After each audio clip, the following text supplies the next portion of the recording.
Andrea Ridato. I'm here on the Central Coast, New South Wales with Roy Cooper. How are you, mate? Not too bad. Long time no see. Yeah, mate. What I wanted to chat to you about today was to capture some of your history. I've known you and your family for 20 odd years, and you have a long history here in the Australian music industry, and also you've toured through Europe and England and here in Australia, and just sort of, I guess, capture some of the people you've worked with and some of the stories. And There's a few of them, mate. Yeah. How much time have we got? Yeah. You first started in England, right? You're English, born in England.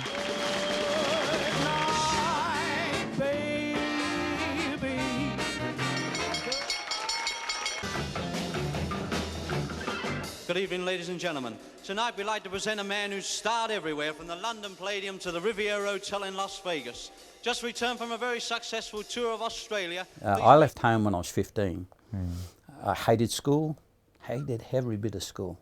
Didn't like it from the day I went there. I can remember my first day at 5 years old when I went to the school. I hated it from then till the day I left. I hated it, you know. And so I left home to come to Australia when I was 15. I can't remember if they used to pay you £10 or you had to pay £10, but because I was under 18, I came here as a minor, so I either didn't get me 10 quid or I didn't pay it, one of the two, I don't know. But yeah, £10 pom days. Yeah. And when I left, I mean, the family was so distraught. My uncles were brought in, my aunts, my brothers and sisters, and it was a big discussion. Will we let him go, won't we let him go? And it was put to the vote, basically.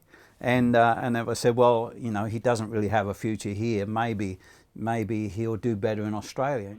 Come over to the sunny side now. Australia, a great place for families. Opportunity for you. Fine for your wife. Great for your children. You could be on your way to a sunnier future in the new year. On your way to Australia. I was born in London, the East End of London, really tough part of London, and right down beside the docks. And I guess my music career started when I heard Lonnie Donnegan playing what they called skiffle. Along with Colonel Patton down the mighty Mississippi. We took a little bacon and we took a little beans, and we fought the blooming British in a town in New Orleans, where we fired our guns and the British kept a coming. I have no idea why they called it skiffle, but he grabbed a guitar, acoustic guitar, and he gave, I guess, everybody a chance to be able to sing a song with 3 chords. Yeah. And I just fell in love with that music straight away. We had a washboard. We had a tea-chest bass out of an old tea-chest, 1 piece of string and a broom handle. Wow. And my brother brought me back a ukulele from New Zealand. I suppose I was about 6 or 7 at the time. Yeah. And I learned to play that in a day.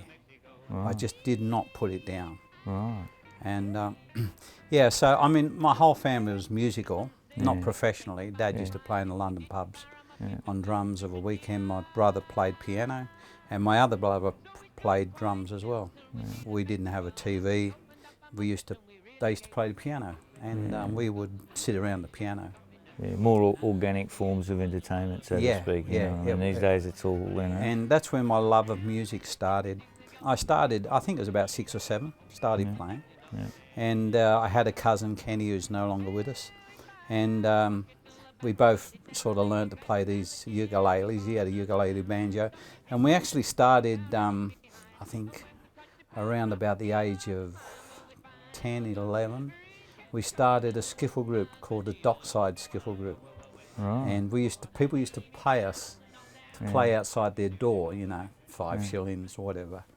And there used to be an old ice cream man who used to come around with a horse and cart, and if we played in front of his horse and cart, he'd give us free ice cream, because all the kids used to come around and that. So yeah, it was good, a really good time. It's funny, you know, like Lonnie Donnegan, man, like you said, so many.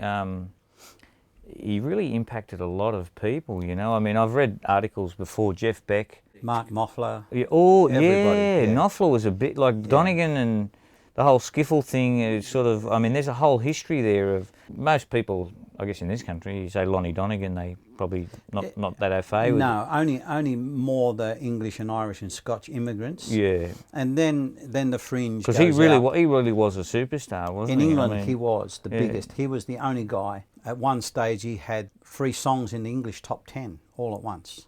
No one's ever done that. Yeah. You know, even the Beatles didn't do it. Mm.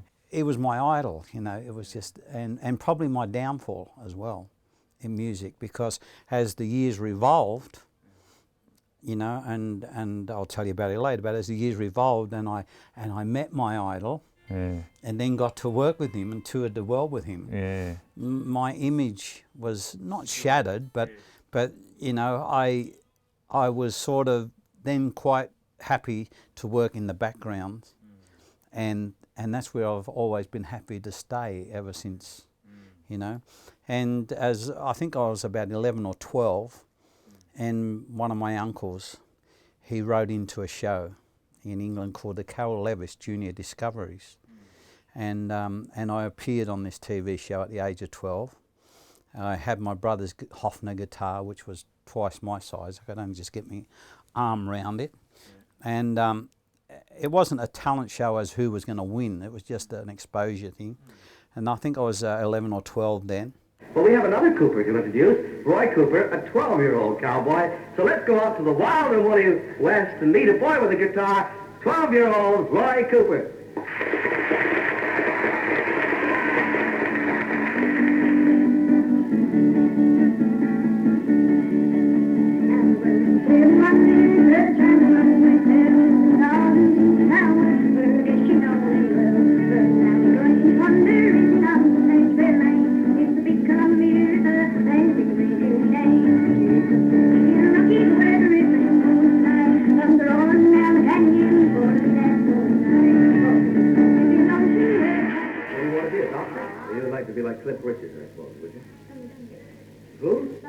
Lonnie Donnegan. And then my uncle once again wrote to the people that used to run a place in Soho called the Two Eyes Coffee Bar. Two Eyes Coffee Bar. Yeah.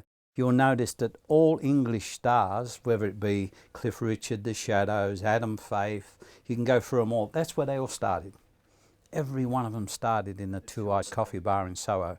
That was the meeting place for all English entertainers. I was young, and they said, oh, you know, we really like this kid, he's fantastic, but bring him back when his voice is broke. And it was funny because when I was a kid, and still do, I never sort of liked playing and singing in front of family and friends. If I was got a job or I was going to appear somewhere, that was fine. But I always was too shy to sing in front of, you know, the immediate family or friends. I just didn't like doing it, you know. It was a tradition in England that when you reach 21 and everything, the family all do a whip round and buy you something nice. Well, they did a whip round for me and put money in the hat, and I left England with £25, which was a lot of money. We got to Naples, which was a duty-free port, and I went straight into a music shop and bought a guitar with the lot. The guy let me have this Hofner Clubman, a little semi-solid body Hofner electric guitar. Why did you want to work in the background with Lonnie? I have to go forward a little bit. Yeah. Because when I came to Australia, and in 1969, the group that I formed then was called Custers Last Stand. And we went on a show called Channel 10's New Faces, and we won. It went for nearly a year, and we were on TV all that time. We became an overnight success, travelling all over Australia, pulling crowds like you couldn't imagine. You know, we were working in shopping centres, we were working everywhere. To thousands and thousands of people would turn up to see this band, Custers Last Stand. And then Lonnie Donnegan, who was still my idol, came to Australia. And he wasn't drawing anybody because he hadn't had a hit for years. I mean, his hits were My Old Man's a Dustman, Does Your Chewing Gum Lose Its Flavour, all those sort of comedy type songs. He also wrote I'll Never Fall in Love Again for Tom Jones.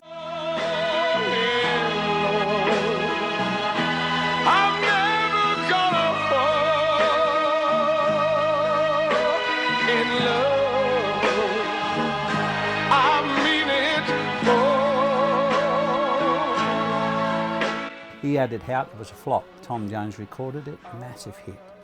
And so Custers' Last Stand was put on the bill with Lonnie Donnegan to travel Australia to draw in people, because he wasn't drawing anybody. He was only drawing small crowds, you see. And this humbled me, because here I am now being put on a show to draw in people because he wasn't. And I felt in some ways bad about that. You know, I felt bad about it. Yeah. And then when we finished touring with Lonnie, he actually offered to take the whole band to England to work on the English circuit. He wanted to manage the band.